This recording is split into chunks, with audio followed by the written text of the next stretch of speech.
¿Qué tal? ¿Cómo les va? Muy buenas noches y gracias por acompañarnos en la señal del Heraldo Televisión. Les doy la bienvenida como cada noche a esta mesa de análisis y debate político para hablar siempre de los temas más importantes de la agenda nacional. Hoy concretamente vamos a hablar del tráfico de armas. Esta semana seguramente usted ha escuchado que la Sedena informó que el promedio es de 200,000 armas de fuego que ingresan ilegalmente a nuestro país cada año y que el 70% proviene de Estados Unidos. 200,000 armas. Ya estaremos debatiendo si este número es correcto o no.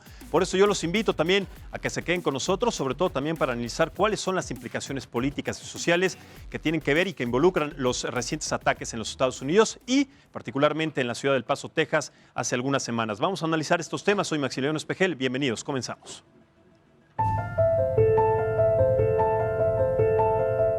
Devastador para México ha sido el impacto del tráfico de armas provenientes de Estados Unidos.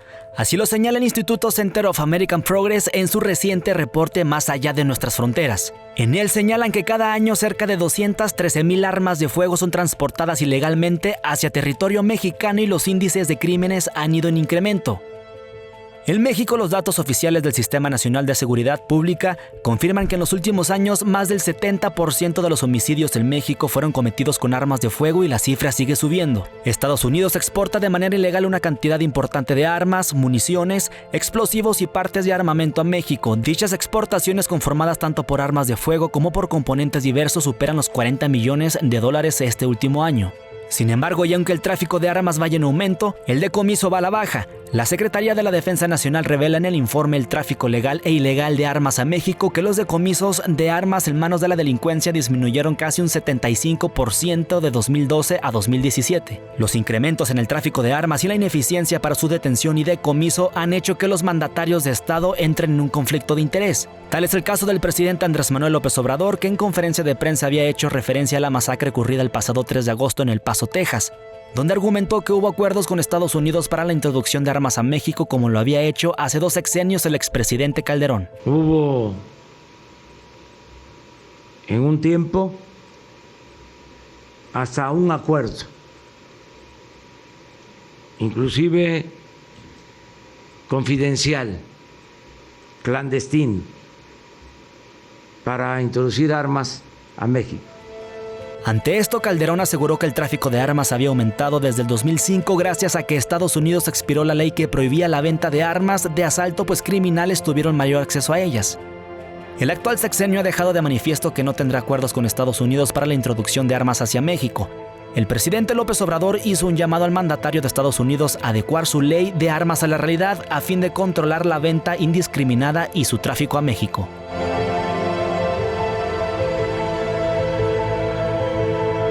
Antonio Anistro para el Heraldo Media Group. Bueno, pues ¿qué le parecen estos datos? Mucho que platicar y justamente para tocar este tema nos acompaña el día de hoy Julio Sabines. Él es maestro en Seguridad Nacional, a quien agradezco muchísimo, Julio, el de la noche de estar aquí para platicar este tema. Gracias por la invitación. Al contrario, Julio, también está con nosotros Jorge Andrés Castañeda. Él es columnista del Heraldo Media Group, usted lo conoce muy bien y también especialista en estos temas. Muchas gracias y bienvenido. Max, buenas noches, gracias por la invitación. Muy buenas noches. Natasha Uren está con nosotros, ella es asesora en materia binacional y también asociada con Mexi. Bienvenida, Natasha, muchísimas gracias. Al contrario, es importante también contar con la presencia de Luis Antonio Merino. Él es presidente de la Asociación Mexicana de Usuarios de Armas de Fuego en nuestro país y muchísimas gracias también por estar aquí. Y finalmente, y no menos importante, está con nosotros Fausto Pertelín. Él es internacionalista, experto en estos temas y también columnista. Muchísimas gracias, Fausto. Hola, Max. Bienvenido. Buenas noches a todos. Buenas gracias. A ver, de acuerdo a estos temas y sobre todo a estas cifras que proporcionó el titular de la Sedena, Luis Crescencio Sandoval, que entran a nuestro país 200,000 armas de manera ilegal, ¿se equivocó en esta declaración, en esta cifra? ¿Qué piensas al respecto, Julio? No, Max, en mi opinión, el Sedena es quien tiene la mejor aproximación al número de armas que entran a México. Sin embargo, es muy complicado tener una medición, ya que los traficantes de armas están diversificando los medios por los que la trafican. Generalmente entran de Estados Unidos, es casi el 70%. Sin embargo, hemos visto un incremento de armas chinas, entrar por los puertos, etcétera. Entonces, el comercio es masivo y no hay mediciones exactas más que las que se hacen cuando se incautan. Pero entonces, Jorge Andrés, estos números pues no coinciden con el 1.600.000 que todavía en unas declaraciones dicen que faltan todavía por confiscar, a partir también de las 2 millones en otros datos que se dice entran de manera ilegal y bien, como lo dice Julio, pues por piezas y que es muy difícil detectar. Entonces, ¿de qué manera podemos o cuál es la métrica para medir pues estas estadísticas de armas que entran a nuestro país de manera ilegal? Así es, Max. Bueno, el Center for American Progress estima que entran 215,000 armas de forma ilegal al año a México. Durante los últimos 10 años, pues estos son nuestros 2 millones de armas. Hoy el secretario de Defensa dice que hay 1.6 millones sin identificar. Ahora hay que recordar que estas son las armas que entran ilegalmente a México. También entran muchas armas legalmente a México que terminan en manos de la delincuencia organizada. Las armadoras americanas le venden al ejército y diferentes policías federales y estatales todo tipo de armas, donde se estima que hay más de 20,000 armas que fueron vendidas al gobierno, a diferentes entes de gobierno y que también están extraviadas. ¿Quiere decir con esta declaración que hace Jorge Andrés que entonces el gobierno federal y las autoridades están coludidas con el crimen organizado para que acaben en las... Es una pregunta para saber entonces por qué terminan ahí, Natasha. Bueno, tenemos una mezcla de todo. Nosotros tenemos una falta de Estado de Derecho. Realmente México, a pesar de las iniciativas, las reformas que se han dado, hemos intentado llegar, es una de las grandes peticiones justo en materia binacional, que reforcemos nuestro Estado de Derecho. Sin embargo, todavía nos falta mucho. Nos falta mucho en tema de juicios, nos falta mucho en el aprendizaje de cómo se ejerce.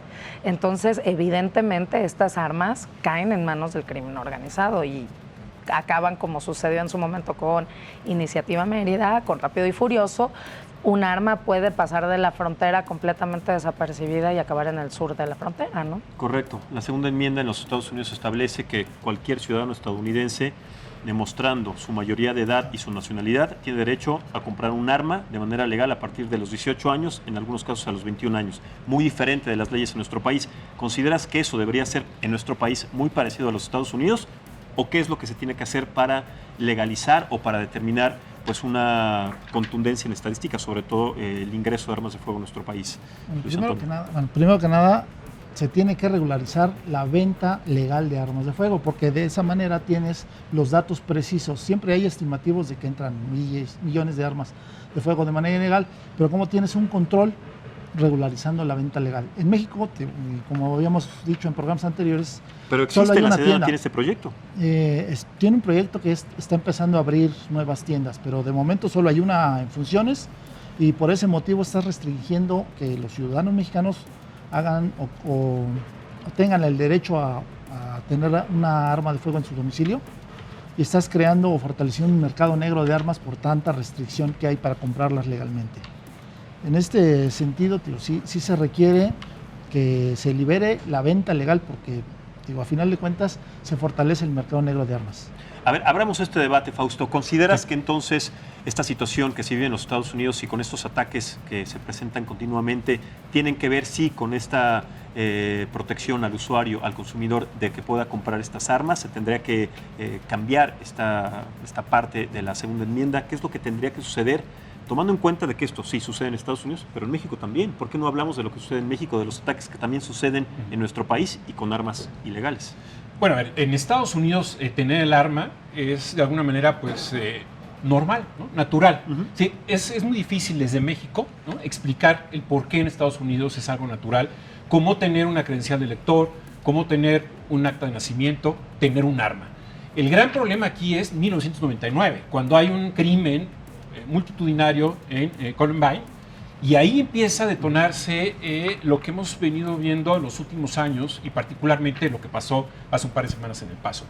Ahí yo te diría que hay esta explicación, ¿no?, por qué Estados Unidos sucede este tipo de ataques, ¿no? O sea, en Suiza, por ejemplo, los que van al servicio militar les dan un arma desde los 18 años de edad y cada año deben de ir 1 o 2 semanas a realizar ejercicios de tiro y durante toda esa época debe de tener un arma en su casa. O sea, hay muchísimas armas en Suiza. Es uno de los 3 o 4 países principales del mundo con el mayor número de armas.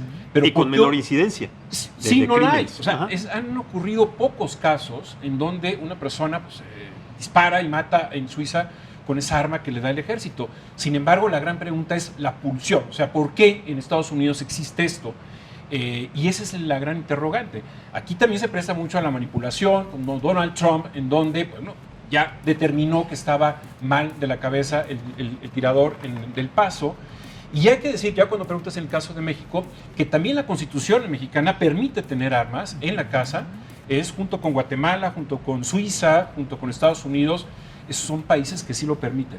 El problema aquí ha sucedido ocurrido desde el 2006, en donde hay varios ejércitos con armas, ejércitos evidentemente ilegales, que son los cárteles del narcotráfico. ¿Y cómo han funcionado? Bueno, trayendo las armas desde Estados Unidos, hay vínculos, y ni siquiera el gran proyecto de Rápido y Furioso sirvió. Es decir, que ese es el colmo. Es decir, cuando había ya los chips o el seguimiento puntual de cada una de las armas, cuando se cruzaba la frontera, el enorme fracaso habla mucho de que esto es la ley de la selva. Claro. Entonces, no es una situación de control de armas, es una situación también de establecer las condiciones psicológicas, de salud mental de los ciudadanos de los Estados Unidos. ¿Tú qué opinas? No, bueno, a ver, Max, primero, ¿cuál es el problema? Estamos pensando, creo que está muy abierto el debate y hay que focalizarlo más. El debate es la cantidad de homicidios que suceden en el país, entonces estamos hablando de las armas ilegales. 25 si estamos hablando del derecho, o sea, es importantísimo el derecho a portar armas, creo que es otro debate. O sea, si el problema son las armas ilegales, por supuesto que tenemos que hacer un mucho mayor esfuerzo para incautarlas, para evitar que entren al país. En Estados Unidos y en México la violencia se desató, particularmente desde el 2004, en el gobierno de George Bush, cuando se liberalizó el uso y la adquisición de armas semiautomáticas y automáticas. Esto antes era, en la segunda enmienda tienen el derecho, pero podían tener una pistola, no podían tener un AK-47. Así es. Entonces en México el tema es ese. La violencia viene atada de la mano de la venta libre en Estados Unidos de este tipo de armas y entonces generó el tráfico en México. O sea, surge de ahí. No es solo el derecho a tener un arma en tu casa, es muy diferente lo que puedes hacer con una pistola que lo que puedes hacer con una AK-47 y hay que enfocar el debate en una dirección. ¿De qué hablamos? ¿Qué opinas, Jorge? Pues mira, yo creo que esto es parte de la gran problemática de la relación bilateral México-Estados Unidos. Las armas es un componente más, ¿no? Como es imposible evitar que las drogas entren a Estados Unidos, es muy complicado revisar todos los transportes que entran a México. Solo en el cruce de Laredo pasan 7,000 camiones para allá y 7,000 camiones para acá todos los días. Es imposible revisarlos todos. Se acabaría la economía norteamericana.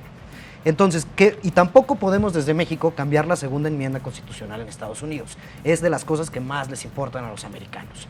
Y además, la Asociación Nacional de Rifles aporta cantidades importantes para la elección de cada candidato. Digamos, si ante no solo la tragedia del Paso, pero la tragedia de Sandy Hook, donde mataron a unos pobres bebés hace un par de años, no pudo llevar a tomar una acción política para tratar de regresar justamente el Assault Weapons Ban, que era esta cláusula que no permitía comprar rifles de asalto, que se instauró en el 94 y venció en el 2004, si ni siquiera un horror como ese pudo regresar a este tipo de leyes, pues es muy complicado que de México podamos exigir eso.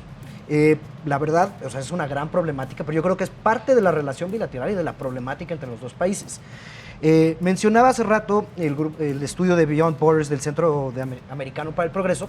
Ellos tienen varias recomendaciones de cosas que sí se podrían hacer, más allá de tratar de pelear contra la segunda enmienda, que de nuevo es una pelea perdida políticamente y en el que México francamente no tiene nada que decir ni hacer. Pues, tienen demasiados problemas ellos allá, no les importa lo que tengamos que decir nosotros, francamente.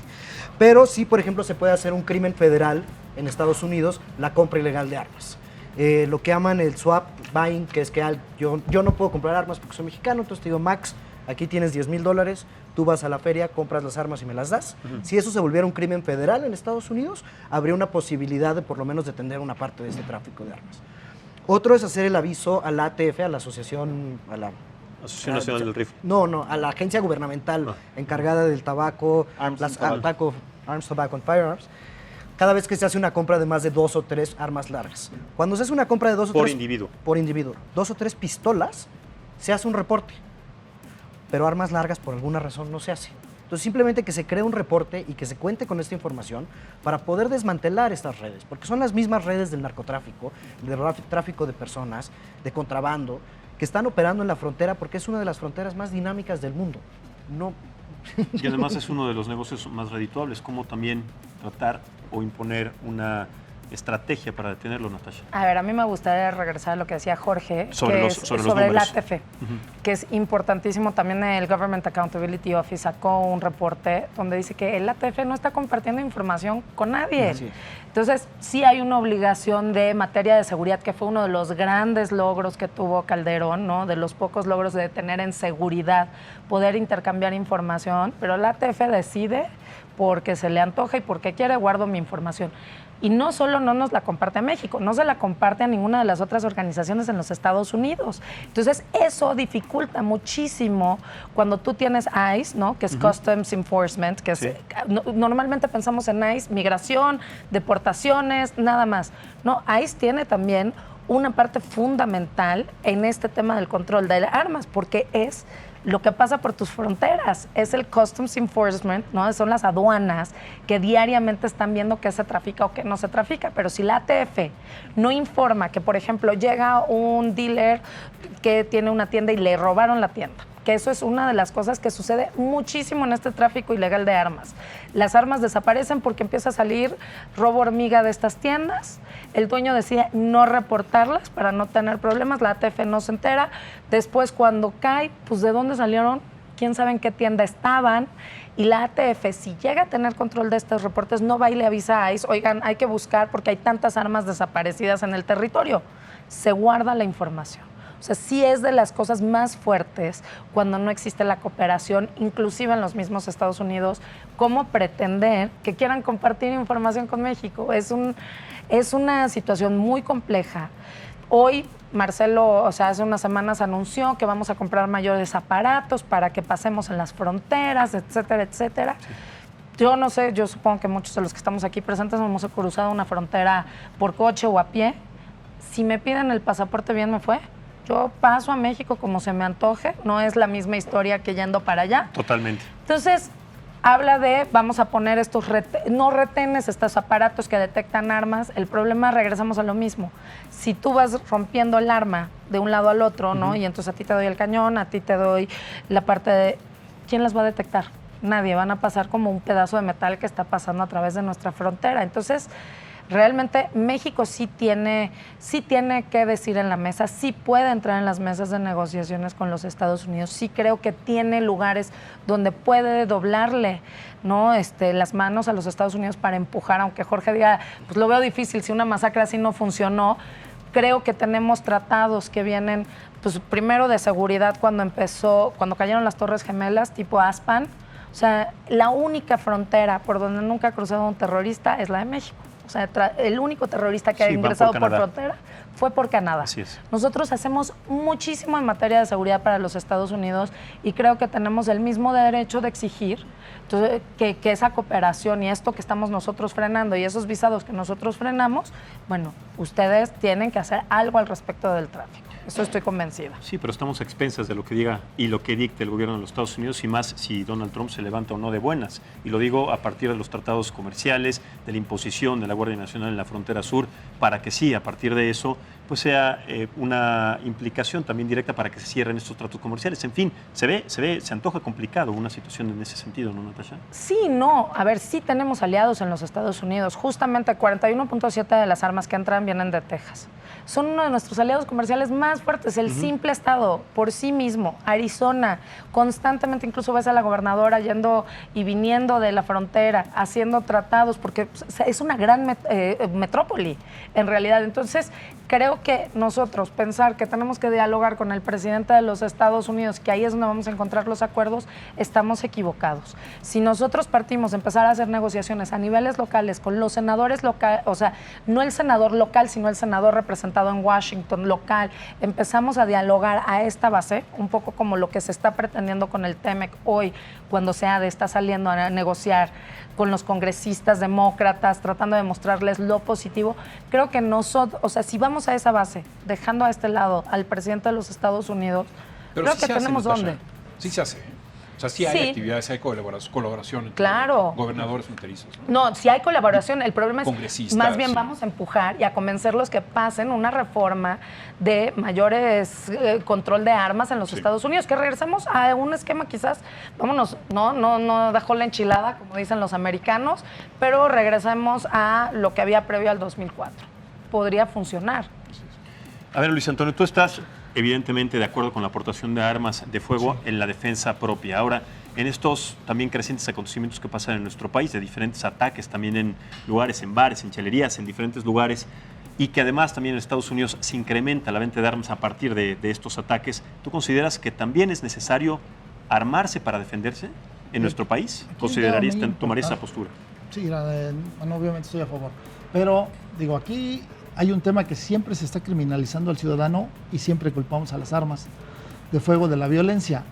Un arma de fuego es un inhibidor del delito o del delincuente.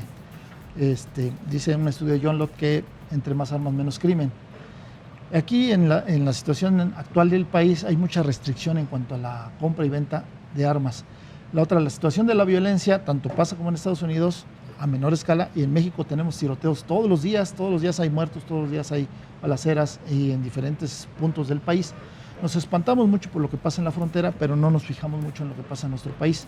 Ese es un detalle muy importante que no estamos tomando en cuenta. Le hacemos mucho escándalo a Estados Unidos por la cercanía, por Pero la entonces, venta libre de regreso a la armas. pregunta, ¿tú estarías de acuerdo en que la gente a partir de estos ataques tuviera una posibilidad más abierta de armarse de manera legal? Sí, porque un ciudadano armado es complemento de la seguridad pública. ¿Están de acuerdo? No, a ver, la premisa básica para mí es en contra de las armas totalmente.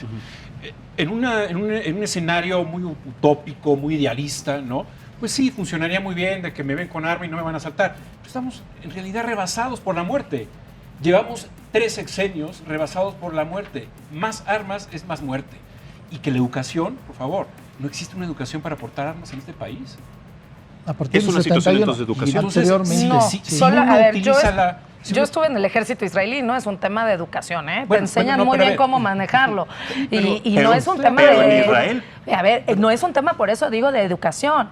Portar un arma es una responsabilidad Así que es. el ciudadano mexicano no está preparado. ¿Estás de acuerdo entonces con Luis Antonio? No estoy de acuerdo. Al contrario, no estamos, no a las armas, no a la regularización y no a la cotidianidad. Pero dices que es una responsabilidad. En México no tenemos esa responsabilidad por una cuestión entonces de qué, si no es de educación. No es un tema de educación, es salud mental, es background checks, qué es lo que estás pensando para poder recibir un arma, cuál es la necesidad y qué te orienta a querer tener Cuando un digo arma en tu educación casa. me refiero a saber respetar al otro. Exactamente. Y respetar al otro significa que vas a dialogar, que vas a hablar, que no vas a sacar un arma y le vas a meter 5 balas, ¿no? Es decir, yo creo que ese es algo fundamental dentro de lo que es la educación. Y más en un país, repito, en donde solamente Siria nos supera en la cantidad de muertos en los últimos 15 años. Pero Siria está en un conflicto bélico. O sea, Sí, es una guerra nosotros civil. también. Así es. Un país de 22 millones de habitantes donde la mitad está refugiada o, pues sí, refugiada básicamente. Claro. A ver, una piensas? persona es México. asesinada cada 25 minutos en este país. Sí, Tenemos Es 100 brutal. homicidios al día Pero en en México, México- más o menos, Sí. por lo menos. Pero hablemos sobre este tema de Luis Antonio, sobre Si solo 3 o 4% de estos, en el mejor de las estadísticas, se están resolviendo, ¿cómo vamos a armar a la población? ¿Cómo vamos a encontrar quién mató a quién? Si todos estamos armados, van a haber más homicidios. Un ejemplo perfecto, y yo sé que queremos hablar de la situación en el país, es que el mismo día del paso hubo un tiroteo en Dayton, Ohio. Así es. Esa Y persona, después otro... esa persona iba armada y los policías llegaron en 40 segundos. Pero en esos 40 segundos esa persona pudo matar a 10 personas, incluida su hermana, ¿no? Y los policías están entrenados y armados y pudieron, pues lo mataron. Pero esos 30 segundos que tuvo esta persona con estas armas de alto calibre fueron suficientes para matar a alguien.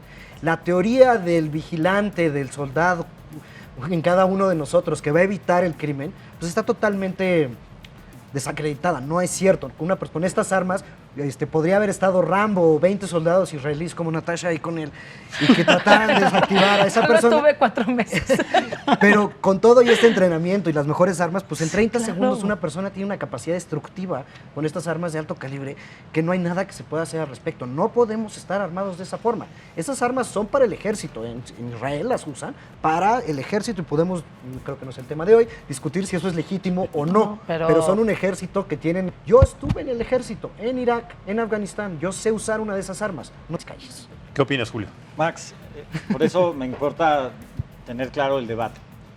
Tenemos que, primero que nada, en la relación binacional tenemos que escalar la introducción de armas de forma ilegal, especialmente las armas de asalto, las armas semiautomáticas. Pero a ver, permítame hacer una pausa. No ha pasado antes, no tendría por qué pasar ahora. O sea, salgámonos de esa parte que es una... Ok, pero hay que escalarlo como el tráfico de drogas. O sea, sí hay que escalarlo. Pero es muy improbable, no ha sucedido nunca. No es un negocio multimillonario que no se va pero, si no hacemos mesas como estas, donde decimos ASPAN, vámonos a la negociación del ASPAN, vámonos a negociaciones comerciales, así como nos doblan la manita, pues vámonos doblando manitas. Mira, el tema es que por lo menos el 50% de los homicidios en México son con armas de asalto. Esto quiere decir calibres... No son ilegales. Y además ilegales. Ilegales, calibres prohibidos. Ahora, con respecto al derecho a defenderse, pues es un derecho natural.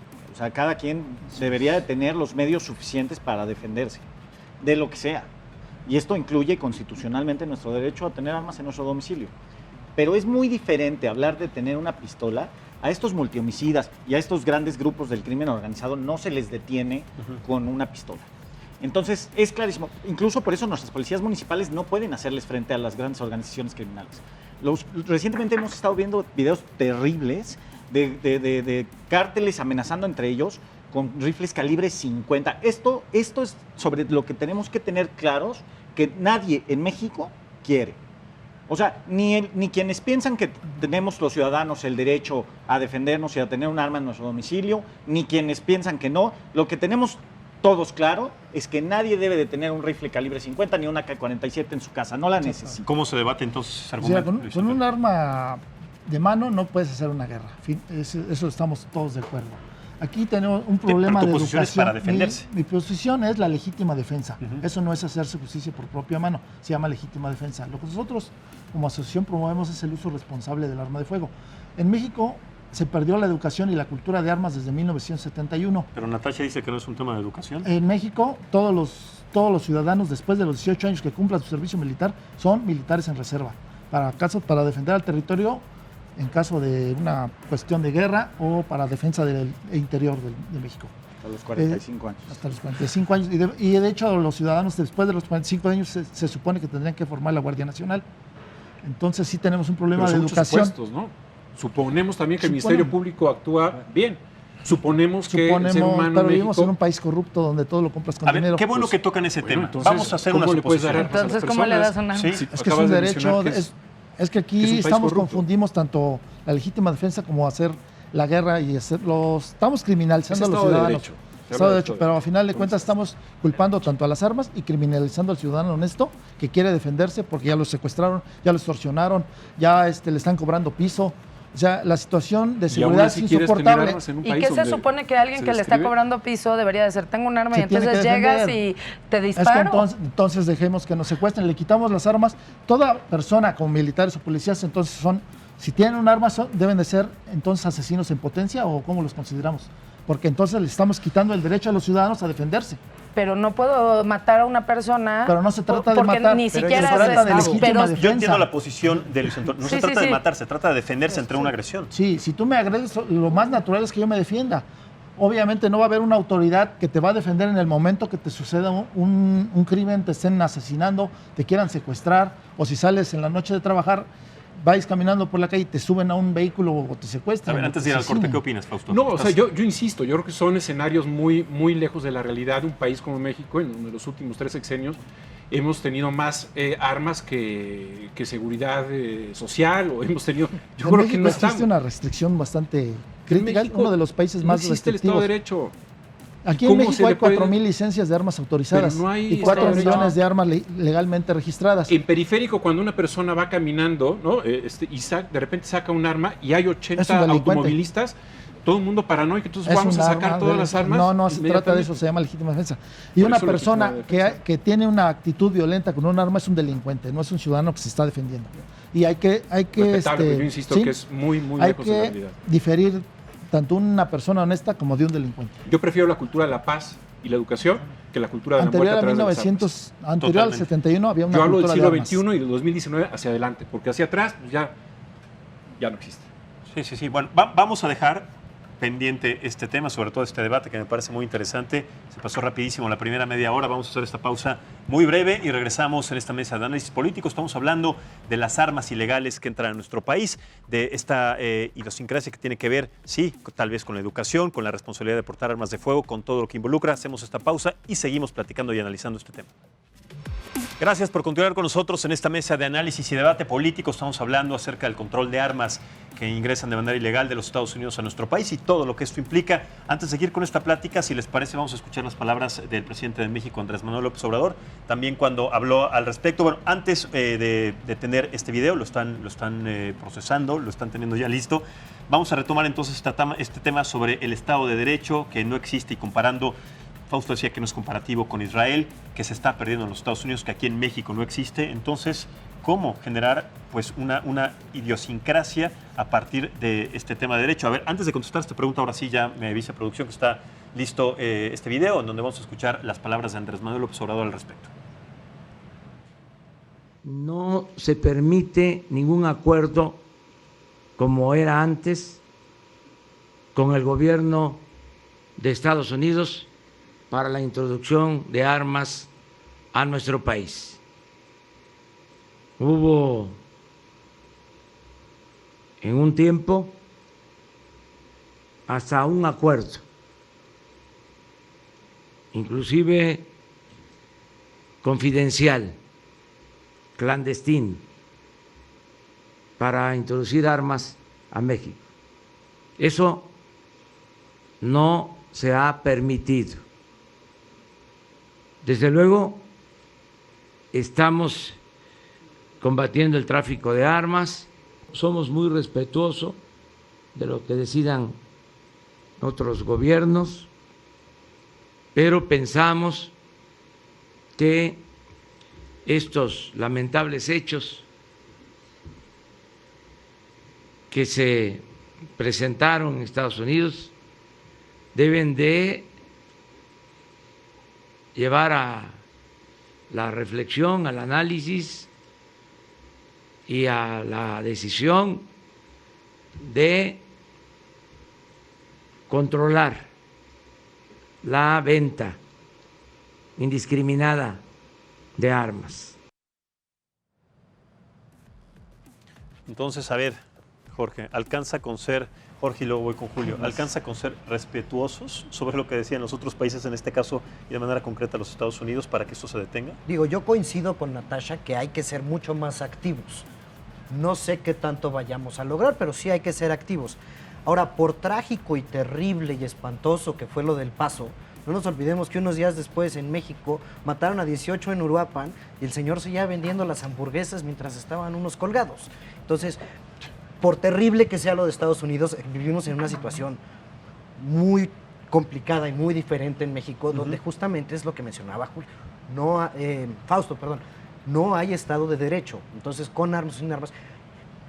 Y el tráfico de armas va a seguir porque es simplemente gigantescas las fuerzas económicas en juego. Yo creo que se debería de hacer lo que Natasha dice. No tengo demasiadas esperanzas de que suceda, pero creo que habría que hacerlo. Otra parte son todas las armerías que están en la frontera. Creo que es un número como el 60-70% de las tiendas de armas en todo Estados Unidos están a menos de 100 millas de la frontera. Luego existen las ferias de armas donde se venden sin registro. O sea, ese tipo de acciones muy específicas sí podemos presionar en Estados Unidos para lograrlo. Pero lo que tenemos que concentrarnos es tener un Estado de Derecho en México. Y tampoco, yo estoy de acuerdo también que la legítima defensa y el derecho de la gente de portar armas en su casa, etcétera. Pero hasta que no tengamos un Estado de Derecho no podemos armar al país. No, yo no escuché una cultura del respeto. Pero yo no escuché a López Obrador hablando sobre una cultura del un Estado de Derecho. A ver, yo quiero ir justo a lo que dijo Andrés Manuel. Ay, perdón. Sí, voy con Julio y regreso contigo. Sí. No, bueno, el presidente está hablando de un acuerdo para introducir armas o pactos de comercio de armas y está rechazándolo. El tema, de nuevo, es las armas de asalto. Mira, la cultura de la paz y la cultura de la defensa no tendrían por qué estar necesariamente en contra. Países como Suecia les permiten a sus habitantes, a sus ciudadanos, tener armas en su casa, que no es lo mismo que portarla en la calle, no es lo mismo tener el arma en tu casa. Y en segundo lugar, no es necesariamente un país violento donde existe el número de homicidios que hay. ¿Por qué? Porque la cultura de la paz y del respeto no necesariamente está en conflicto con el hecho de que tengas un medio para defenderte.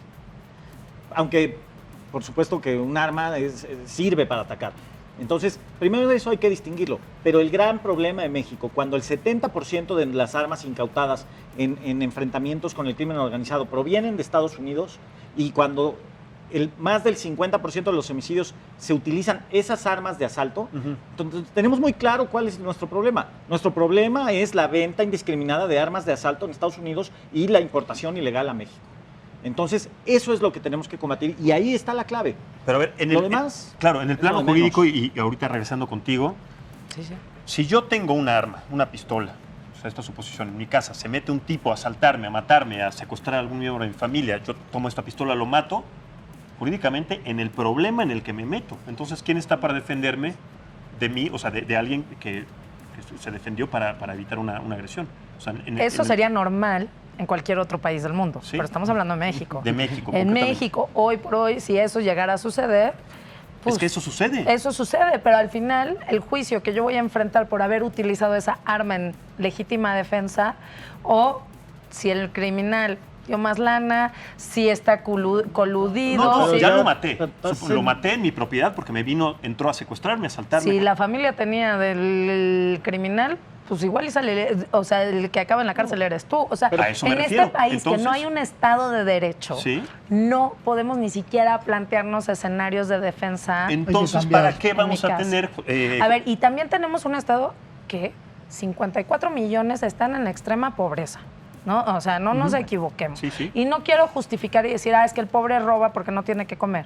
Pero, sin embargo, sí, claro que hay un problema estructural de origen donde hay cada vez mayor y mayor desigualdad. Un país que no entiende que construye fronteras. Tú velo, Santa Fe, ¿no? Tienes la parte Santa Fe nuevo, moderno, y la parte, pero nada más te asomas a la barranca hacia abajo y tienes gentes viviendo en casa de cartón, cuando hay gente que paga esa vivienda en millones de dólares, ni siquiera pesos, que se mueven en un Mercedes-Benz, que la desigualdad en este país, la misma estructura lo va haciendo mucho más grande. Entonces, tenemos muchos espacios donde hay que trabajar, Estado de Derecho, acortar la desigualdad, mayores oportunidades, antes de permitir que se porte un arma. Tomando en cuenta estos argumentos, Luis Antonio, entonces, ¿por qué sí tendríamos que portar una? Entonces, Estado de Derecho. Sí, mi arma va a ser defender y peleemos por un Estado de Derecho justo. Sí, debemos de pelear por un Estado justo, pero mientras, ¿qué hago?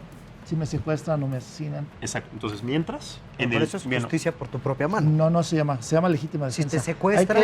Sí, se llama legítima defensa. Y no es que a ver, mi pregunta es, si me secuestran, ¿le disparo al secuestrador? Si tienes la posibilidad en el momento del secuestro. A una persona armada, ¿vas a hablar por teléfono o vas a decir que no te mate o cómo le vas a hacer? Si llega a robarte, entra a tu casa, ya desde que entró a tu casa ya es un atentado contra tu vida. Y entonces le disparo, pues mejor llamo al 911 y que por eso la Constitución ya lo prevé, ya tenemos la regulación de armas. Aquí y lo que la pasa pregunta es que si tenía que cambiar. Mi opinión, no.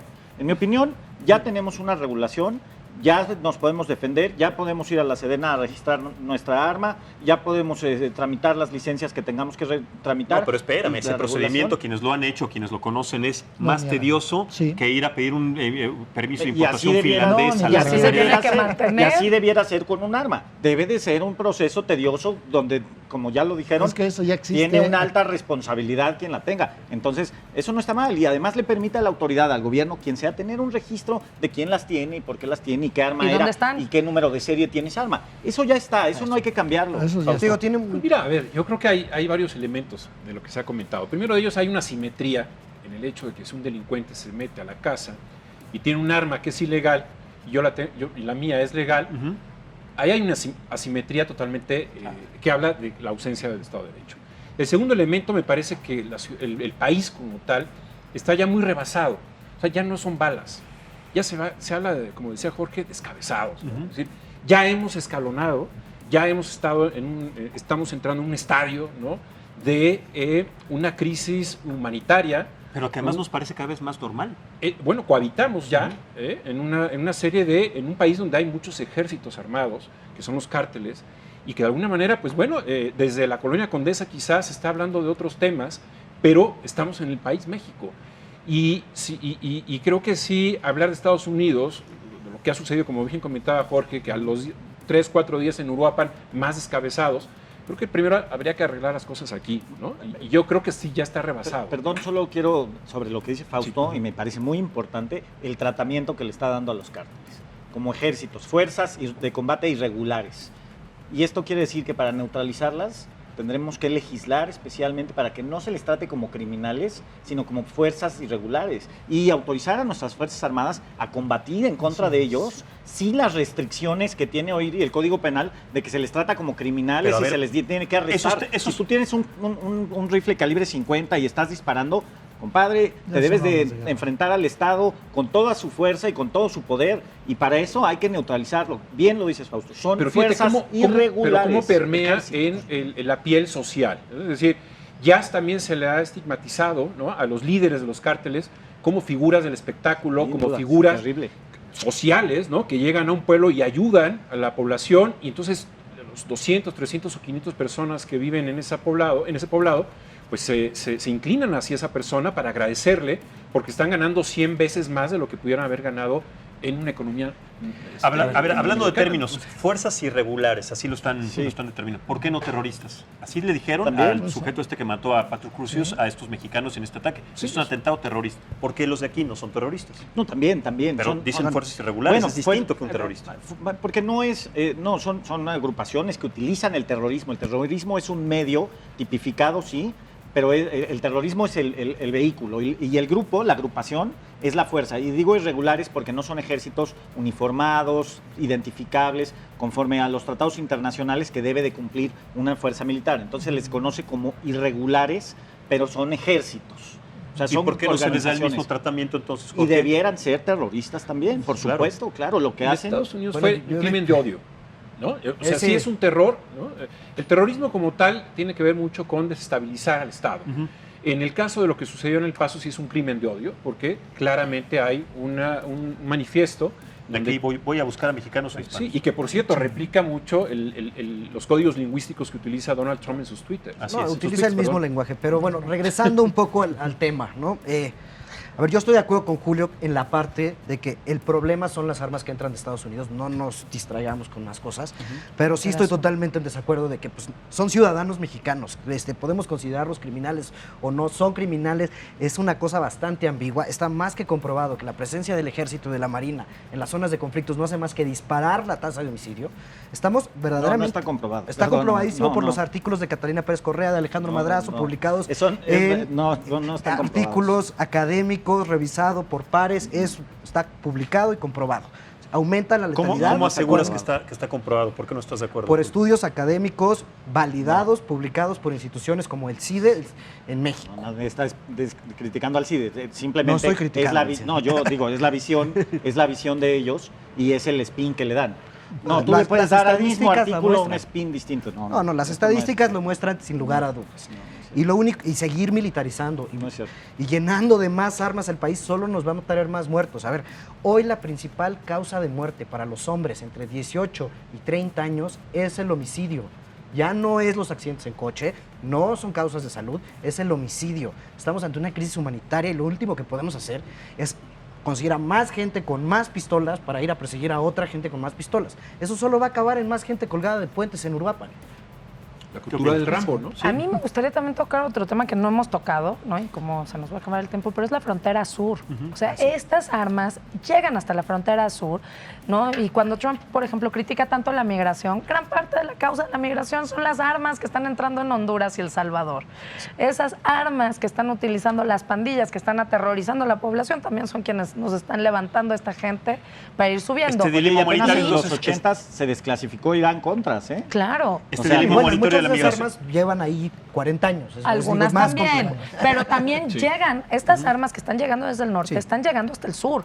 Y entonces también podríamos tener mayor eficiencia en el control de armas si nuestras fronteras no fueran tan permeables. Nuestras fronteras, a ver, hay más de 500 cruces irregulares en la frontera sur. A ver, déjenme pensar entonces, Natasha, y estoy pensando un poco a futuro y lo que podría desencadenar esto. ¿Qué sucederá cuando el proyecto del Tren Maya, claramente en el sur de nuestro país, empieza a funcionar no solamente en los términos turísticos, sino también comerciales. Pues a mí me interesaría, yo no lo he visto, sí te entiendo perfectamente, yo no he visto dentro de los proyectos, ni siquiera de la CEPAL que presentaron en el tema de migración, no he visto nadie que esté hablando control de armas, control de... Nadie habla de eso. Nadie habla de meterle más infraestructura a la frontera sur. O sea, realmente hay 3 cruces oficiales, ¿no? 5 cruces, 2 por coche, 3 oficiales, pero la permeabilidad es impresionante. No hay infraestructura como tal.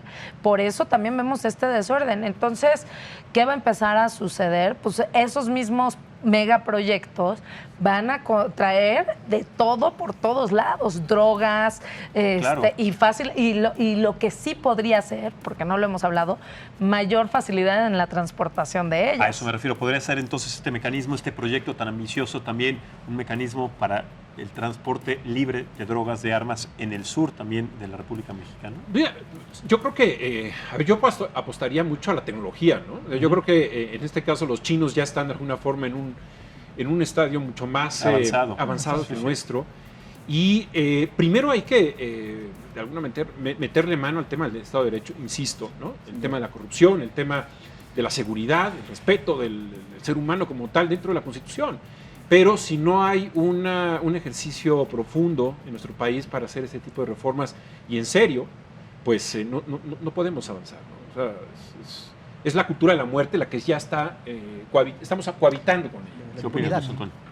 Sí, en México ya existe la cultura del terror y es un método de control a final de cuentas.